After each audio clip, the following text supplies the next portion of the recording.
Harti. Ustaz Dede, Assalamualaikum Ustaz Dede. Bu Yeni Harti menanyakan berapa jarak antara Nabi Isa ke Nabi Muhammad? Apakah kitab-kitab sebelum Al-Quran itu pun dari kalamullah? Itu pertanyaan dari Bu Yeni Harti, Pak Ustaz Dede. Silakan langsung dijawab aja.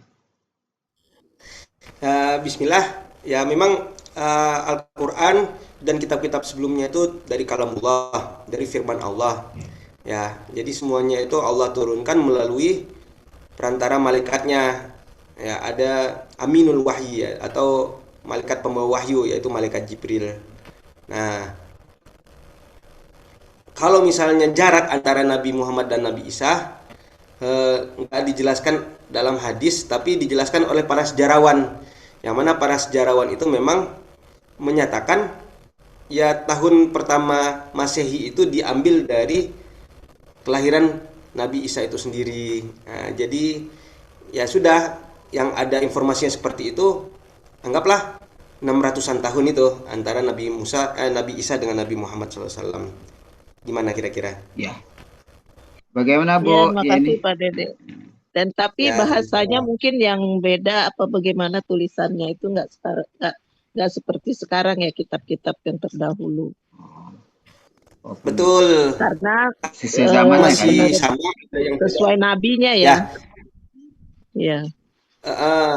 Sesuai Nabi. Nabi diutus dengan bahasa kaumnya. Kalau Nabi Ya. Musa itu diutus pada kaum Bani Israel, mereka berbicara bahasa Ibrani, jadi Tauratnya bahasanya Ibrani. Nabi Isa juga diutus kepada Bani Israel, masih berbahasa Ibrani. Nah, cuman kitab suci yang berbahasa Ibraninya ini sekarang ada di mana? Nah, kan kayak gitu pertanyaannya. Ya, yang Sebagian sebelumnya itu ya. diumpetin sama bapak-bapak gereja. Pernah ada misteri gulungan laut mati gitu ya, gulungan kertas yang disembunyikan oleh para bapak-bapak Yahudi yang harusnya itu berbicara tentang hukum-hukum syariah. Saat itu mereka sembunyikan karena apa? Ya nggak mau dijalankan, kira-kira gitu. Oke lah, Ya. kira-kira Tapi banyak tapi terjadi kemungkinan. ya, tapi kan di dalam Al-Quran sendiri semua terangkum ya, Ustadz Dede ya. Apapun kejadian dan Nabi Muhammad juga diberitahu oleh Allah dengan diturunkannya bertahap sesuai dengan kondisi itu. Berarti dia berkelanjutan dari yang lalu pun diceritakan, dan karena kan kitab Quran ini yang paling sempurna. Jadi kita pun dapat cerita-cerita banyak di situ. Begitu Pak Ustadz? Ya. Ya, betul. Ya, pas kayak gitu, Bu. Tinggal nggak semua yang ada di Taurat dan Injil itu diberlakukan di Al-Quran. Tidak, ya. Jadi sebagian ya, dan diceritakan gitu ya. Karena kan Rasulullah jadi tahu cerita-cerita itu juga dari Allah gitu ya. Seperti surat-surat. Ya. Makasih Pak Dede. Sama-sama. Assalamualaikum. Boleh tanya Pak Dede? Iya Pak Ustadz. Oke. Pak Ustadz Dede, ada cerita itu benar itu tentang bagaimana Umar bin Khattab mengirim sebuah surat ke... Oh ya, peristiwa di Sungai Nil itu memang ada kebiasaan orang Mesir yang mempersembahkan wanita-wanita setiap tahun di Sungai Nil itu. Dan bagaimana begitu Islam masuk berhenti. Itu Pak Ustadz Dede. Nggak tahu itu. Nah, kalau nggak tahu kan di zaman sekarang nggak ada lagi nih. Kalau zaman dahulu mungkin ya Mesir pra-Islam, pada saat zaman pra-Islam. Ada nggak memang cerita bagaimana penyembahan kepada Sungai Nil, menyembahkan wanita-wanita apa setiap tahunnya itu? Nah, setelah Nabi masuk Islam. Ada cerita tentang itu di Mesirnya? Bisa jadi ada. Ya, yang namanya peribadatan orang Mesir zaman dahulu itu mereka juga banyak mengetahui konsep pengorbanan ya. Pengorbanan itu juga diberikan di kuil-kuil kayak gitu ya. Ada pengorbanan binatang. Tapi kalau mereka mengorbankan wanita belum tahu, bisa jadi ada, bisa jadi enggak kayak gitu. Jadi cerita Nabi Umar bin Khattab membuat surat ke Sungai Nil itu gimana ceritanya itu? Daif atau apa itu? Ya, ada sih tertulis di buku sejarah itu Umar bin Khattab menulis surat ke Sungai Nil karena prinsipnya Sungai Nil itu kan makhluk Allah juga. Ya. Dan Umar bin Khattab itu adalah orang yang punya firasat yang tinggi. Artinya Umar bin Khattab itu gampang bergabung dengan alam. Alam itu lagi sakit, Umar bin Khattab tahu masalahnya apa, semacam itu. Jadi kayak terjadi banjir, oh berarti alam lagi sakit nih, pohon-pohon banyak ditumbangkan, kan kayak gitu ya arahnya. Bukan terkait dengan ilmu-ilmu perdukunan, bukan. Di saat itu memang Umar bin Khattab menulis surat kepada Sungai Nil. Kalau kita lihat dari kacamata sains ya, sebenarnya Umar bin Khattab juga menegur para pegawai-pegawainya yang ada di Mesir ya, gubernur beserta jajarannya untuk mengecek tentang aliran Sungai Nil yang mengalir dari hulunya sampai ke hilir. Nah, itu artinya jangan sampai terjadi kekeringan Sungai Nil ini karena ketidakberesan alirannya, ada sampah-sampahnya, ada yang namanya penyumbatan di salah satu tempat, karena memang bisa jadi ada orang yang suka menghalau aliran sungai biar aliran sungai itu lebih banyak sampai ke tempatnya sendiri. Jadi dilihat dari berbagai sisi bisa juga kayak gitu. Lanjut Pak Emi. Ya, oke Bapak Ibu yang mau bertanya silakan. Nah, Boyun, ya, Boyun. silakan Bu Yun. Terima kasih Pak Emi. Assalamualaikum warahmatullahi wabarakatuh. Waalaikumsalam warahmatullahi wabarakatuh. Dari cerita tadi dan memang kenyataannya memang di Mesir itu agamanya selain agama Islam juga masih ada Kristen Ortodok. Nah, saya ingin bertanya nih Ustadz Dede, kalau kita lihat bagaimana perkembangan agama Islam di sana tuh sekarang, eh ya secara statistik gitulah. Iya. Silakan Ustaz Dede. Sekitar Ya. 95%. Kalau di Mesir, Islam kalau ya. kita kan 83, ya 83%. Jadi ada orang-orang Kristen Ortodok dan jumlahnya sangat sedikit ya, kalau dikasarkan itu sekitar 5%. Nah, jadi Ya. mereka itu hanyalah agama lain di luar Islam yang ada di Mesir, nggak ada agama ketiga.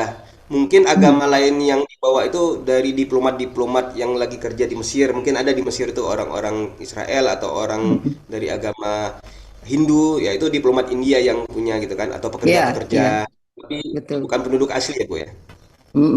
Karena orang-orang India apa namanya eh, banyak ke situ. Karena saya pernah di sana Ustaz Dede. Jadi dosen saya itu orang India. Banyak sekali apa dosen-dosen itu orang India, orang orang Bangladesh waktu itu. Nah, apakah mereka ini juga mengembangkan agamanya gitu? Itu yang ingin ingin ingin tahu perkembangan Islam. Zaman zaman saya tahun 80 itu cukup banyak yang Islam itu waktu itu belum sampai 90% waktu itu. Tahun Hmm. tahun 8 saya di situ tahun 80 sampai 85. Oke Bu, kan saya juga dengar Ya. dari orang, saya belum melihat langsung sensusnya ya, apakah benar 95% atau memang tergerus karena banyak Tapi mungkin orang, barangkali ya. banyak orang-orang dari Cina. Cina juga Hmm. banyak loh sekarang. Iya, Ya, jadi mereka bekerja juga di dalam pesawat. Kalau transit dari Qatar atau dari Dubai ke Mesir, itu banyak juga hmm. orang Cina yang datang ke sini. Ya, artinya mereka kan akan memberikan kontribusi kepada jumlah demografis Iya, penduduk di Mesir, secara baik demografis. secara usia, secara agama gitu ya. Jadi Iya, kalau pengakuan orang Mesir, kita ini 95% Islam gitu kan. Artinya asli mereka ya. membanggakan penduduk asli mereka itu mayoritas Islam. Nah, walaupun secara jumlah masih lebih banyak Indonesia kan, walaupun 83% tapi lebih banyak Iya. persenannya itu di Indonesia karena jumlah penduduknya juga banyak. Nah, eh, jadi apakah orang-orang non-Islam itu mengajak kepada agamanya? Kalau Kristen iya, Bu. Kalau Iya. Hindu, Yahudi enggak. Nah, jadi orang-orang Kristen yang ortodok di sini masih ada juga yang berkunjung ke pedalaman-pedalaman di Mesir ya, daerah-daerah yang berjauhan sama kota besar. Soalnya kota besar kan banyak pendidikan Islam ya. Kalau daerah pedalaman kan susah akses pendidikan. Nah, di situ Iya. subur. Nah, di daerah selatan-selatan itu yang memang agak terpojok ya, yang terluar itu mereka juga subur. Jadi ada pemetaannya memang, Bu. Kira-kira Ya. seperti itu. Ya, makasih Ustaz Dede. Oke, Jadi kebayang Sama-sama Ibu. nostalgia saya. Bapak Ibu yang lain Iya, Bu. yang ingin bertanya, tidak ada lagi nampaknya Pak Ustadz. Saya Pak Helmi. Oh, silakan Pak Budi. Oh, iya. Jadi Assalamualaikum Ustaz Dede. Waalaikumsalam warahmatullahi wabarakatuh. Sangat menarik penjelasan Ustaz Dede, terutama juga yang terakhir tadi tentang Gubernur Mesir ya, yang dipanggil sama Umar bin Khattab. Jadi awal-awal Islam itu begitu bagus ya, begitu disiplin, begitu taat gitu. Penganut agamanya itu betul-betul keimanannya luar biasa. Pertanyaan saya yang tadi Ustaz sampaikan, yang suratnya siapa? Umar bin Khattab. Umar bin Khattab yang di PBB. Jadi itu diakui juga gitu ya sama dunia gitu, Ustaz Dede. Maksudnya kebijakan dari Umar bin Khattab terkait dengan keadilan dan juga kebebasan barangkali ya. Jadi kebebasan dari warga masyarakatnya gitu. Itu yang Ustaz Dede sampaikan ditaruh di PBB itu berarti kan ada pengakuan gitu ya dari dunia. Terus posisinya di sana itu digunakan sebagai dasar untuk kelanjutan demokrasi barangkali seperti itu ya. Mohon penjelasannya.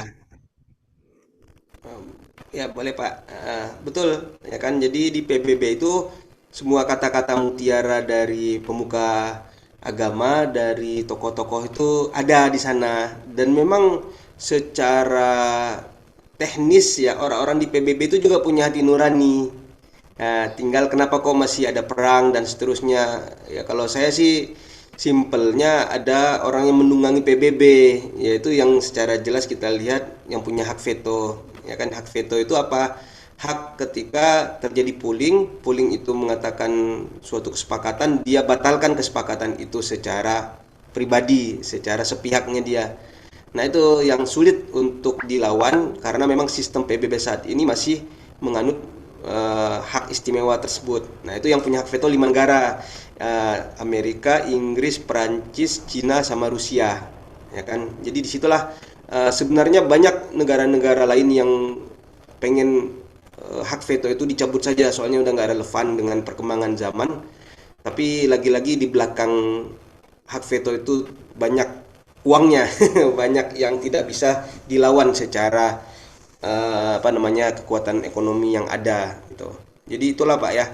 Banyak Eh, pengakuannya gitu ya.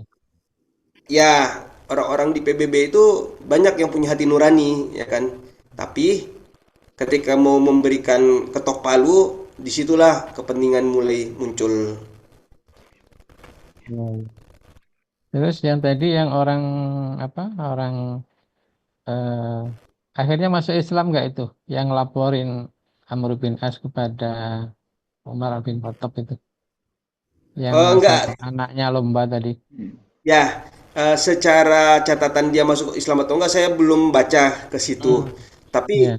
respon dia itu salut kepada Islamnya itu saya dapatkan dan ketika dia pulang ke Mesir dia pun menceritakan tentang apa yang terjadi di Madinah orang-orang Mesir.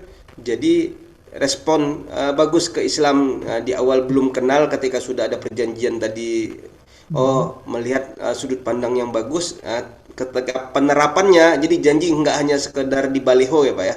Ketika ya. penerapannya mereka semakin percaya bahwasanya memang konsep Islam ini bukan sembarangan konsep manusia yang pengen menang sepihak. Nah, jadi di situ. Nah, bisa jadi itu tahap-tahapan awal menuju kepada keimanan ya kan. Ada ketertarikan Kira-kira gitu. gitu ya. Ya, ketertarikan dulu. Kayak tadi Mukokis kan dia tertarik. Cuman tadi Ya. Pak, dia pengen masuk Islam tapi melihat Tapi cuaca tetangganya dia. penguasa yang ada di Jordan itu dia bilang beriman ternyata tiba-tiba langsung dieksekusi mati ya dipenggal sama Raja Romawi yang ada di pusat. Dia juga takut kan. Wah, saya mikir-mikir dulu deh mau masuk Islam. Kira-kira gitu Pak ya. Ikut hilang kekuasaan ya. Ya, kalau nggak masuk Islam kan dia masih bisa bersantai-santai dengan Hmm. istananya, dengan fasilitasnya, privilege-nya. Satu lagi Ustadz, yang tadi Ya, yang waktu disiapin apa namanya tongkat sama Umar bin Khattab, Hmm. terus itu orang Mesirnya jadi mukul enggak itu? Kan Kalau tadi yang suruh saya balas tadi. telusuri Pak dipukul. Jadi sampai dia bilang faqad yashfi ghalli itu. Saya sudah sembuh eh, kejanggalan yang ada di hatiku. Artinya sudah plong gitu, Pak. Sudah puas Ya, dia ya. yang saya lihat tuh dipukul anaknya tadi. Iya iya I iya. see. Tapi belum Islam ya, cuman baru menghargai ininya aja kebijakannya Ya, aja. belum tertulis dalam cerita Ya. dia harus jadi Islam, nggak harus kan. Itulah dia eh, betapa toleransinya Islam. Kamu kita tolong dan kamu nggak harus langsung terima Islam saat ini juga. Itu dia Pak, toleransinya. Iya iya. Baik, alhamdulillah. Terima kasih Pak Dede. Terima Eh, kasih Pak Helmi. Sama-sama Pak. Pak Helmi tadi rekamnya kan putus-putus Pak Helmi. Iya, Pak Ustaz. Itu tadi cerita tentang latar belakang pengiriman surat Nabi Muhammad itu nggak bisa ditangkap. Iya. Sekarang kan mumpung udah apa-apa bisa diulang lagi nggak, Mas Ustaz Dede? Boleh, boleh. Ah, Ya, Eh, nih kita turun ke bawah lagi ya. Ini latar belakangnya itu perang yang terjadi sama orang Quraisy. ah, Ini apa ya? iya. ya, ini nggak jelas tadi. Ini. Ya, mohon maaf tadi ada Iya. kekurangan sinyal. Ini pakai yang lain. Bismillah. Jadi latar belakang kenapa surat itu dikirim ketika tahun 6 Hijriah itu terjadi perjanjian Hudaybiyah. Perjanjian Hudaybiyah ini apa? Perjanjian yang diadakan sama dua kelompok yang berseteru antara kaum muslimin dan Quraisy. Kaum muslimin itu ditandatangani sama Nabi Muhammad SAW. Orang Quraisy yang menandatangani Suhail bin Amr. Perjanjian Hudaybiyah ini poin pertamanya itu adalah kita gencatan senjata selama 10 tahun.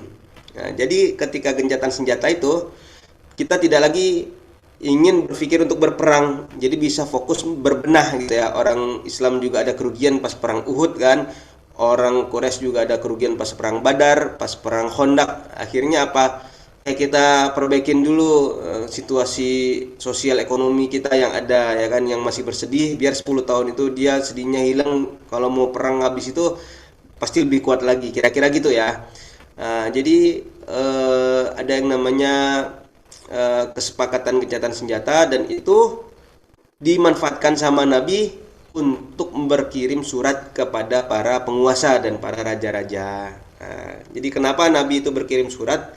Karena Nabi melihat sudah saatnya Islam ini tersebar keluar Jazirah Arab, keluar dari Mekah, Madinah saja, keluar ke Syam, keluar ke Yaman, keluar ke Persia, keluar ke Mesir, dan daerah-daerah sekitar termasuk Bahrain ya kan, termasuk kabilah-kabilah besar lain yang ada di sekitar Jazirah Arab.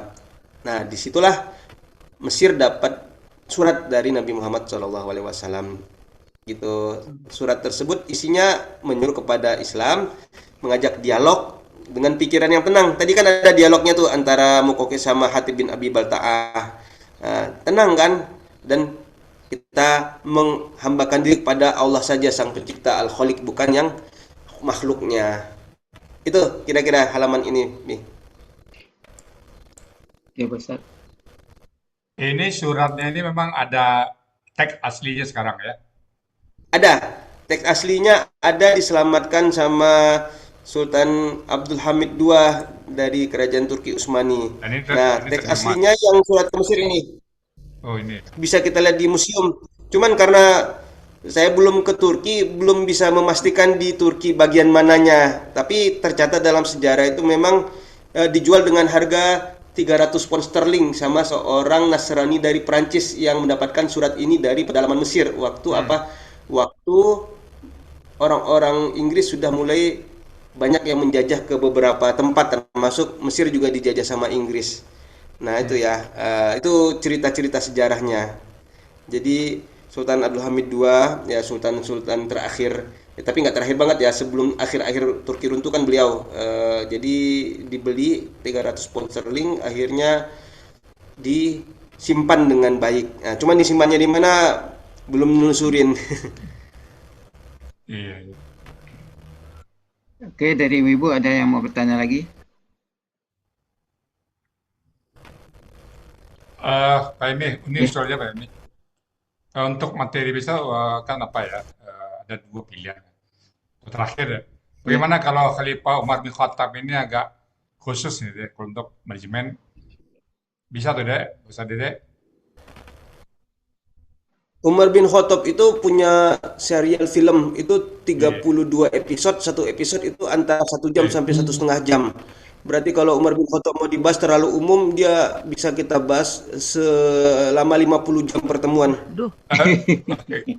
Mungkin peristiwanya ke Mesir aja, bagaimana Ya. apa penaklukan Mesir ya. Inti-intinya Nggak saja. pernah, Umar bin Khattab nggak pernah ke Mesir. Hmm. Ke Yerusalem pernah. Oh gitu ya. Jadi gimana kalau Khalifah Umar bin Khattab aja, mungkin 2 atau 3 kejadian aja, bagaimana dia memimpin. Ya udah, Gimana? kita coba nanti Iya. cari di mana Jadi, ininya ya, posisi-posisi yang bisa diangkat. Itu pilihan pertama. Pilihan kedua mungkin masih bisa Mesir. Mungkin yang tersisa terakhir itu adalah Al-Azhar tadi ya.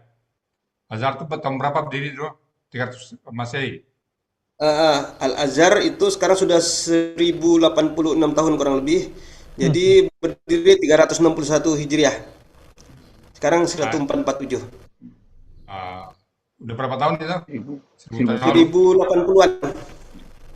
Ini yang pilihan kedua. Nanti terserah Pak Ustadz Dede lah.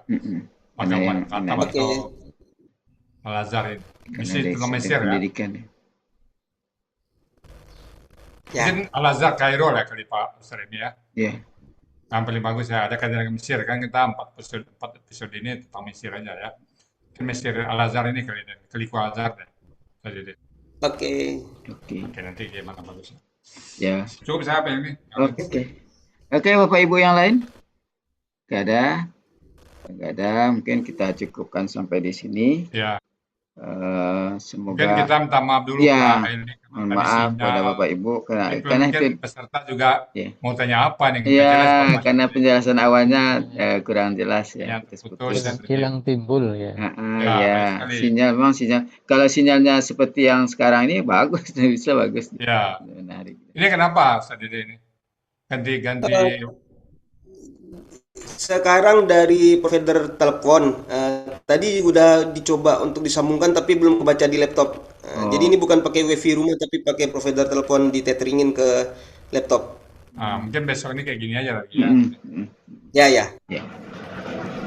Oke, itu aja Pak.